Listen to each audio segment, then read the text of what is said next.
లకు వెళ్లే వారి కోసం 6431 ప్రత్యేక బస్సులు నడుపుతామని ప్రకటించింది. రేపటి నుంచి అవి రోడ్డెక్కుతాయి. 8, 9, 10, 12, 13 తేదీల్లో ప్రయాణికుల రద్దీ ఎక్కువగా ఉండొచ్చని అంచనా వేసింది.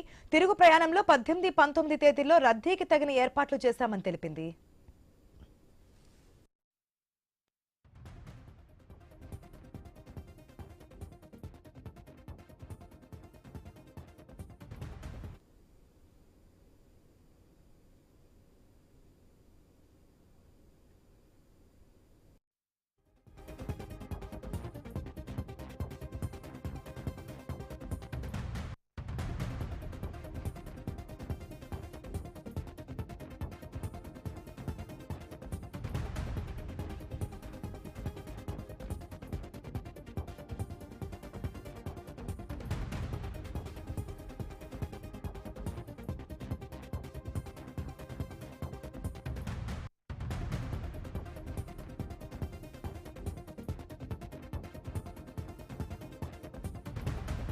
హైదరాబాద్ లో MGBS, JBS, Uppal cross road, Aramghar, LB Nagar cross roads, KPHB, Boinpally, Gachibowli ప్రాంతాల నుంచి బస్సులు బయలుదేరతాయి.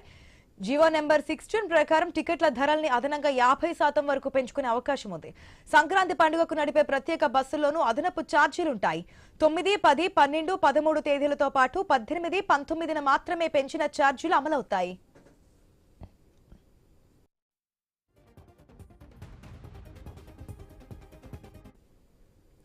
రైట్. సంక్రాంతికి సాధారణంగా పట్టణాలు ఖాళీ అయిపోతుంటాయి, పల్లెలన్నీ కూడా అక్కడ నిండిపోతున్నటువంటి సిచ్యువేషన్. అయితే దీనికి సంబంధించి టీజీఎస్ఆర్టీసీ కూడా ప్రత్యేక బస్సులు నడుపుతున్నట్టుగా తెలుస్తోంది.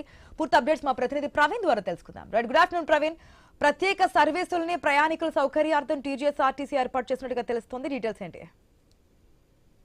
Very good afternoon. అయితే సంక్రాంతి టీజీఆర్టీసీ ప్రత్యేక సర్వీసులను నడపబోతుంది. సొంతూళ్లకు వెళ్లే వారి కోసం 6431 ప్రత్యేక బస్సులను కూడా నడుపుతున్నట్టు ప్రకటించింది. రేపటి నుంచి అవి కూడా ఆ ప్రత్యేక బస్సులు రోడ్డెక్కుతాయంటూ కూడా చెప్తూ ఉంది. అయితే 8, 9, 10, 12, 13 తేదీలలో ప్రయాణికుల రద్దీ ఎక్కువగా ఉండవచ్చని అంచనా వేసింది. కాబట్టి తిరుగు ప్రయాణంలో కూడా 18, 19 తేదీలో రద్దీకి తగిన ఏర్పాట్లు చేశామంటూ కూడా తెలుస్తుంది. ఈ నేపథ్యం చూసుకుంటే కనుక హైదరాబాద్ లో MGBS, JBS, Uppal cross road, Aramghar, LB Nagar cross road లో కేజీహెచ్పీ, బోయిన్పల్లి, గచ్చిబౌలి ప్రాంతం నుంచి బస్సులు బయలుదేరుతాయంటూ కూడా ఒక ప్రకటన విడుదల చేసింది.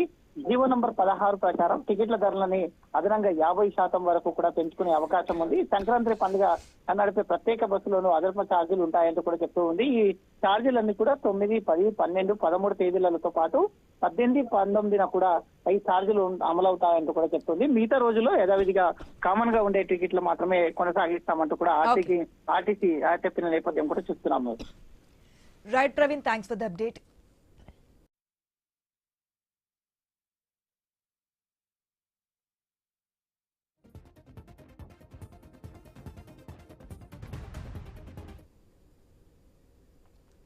హత్య కేసు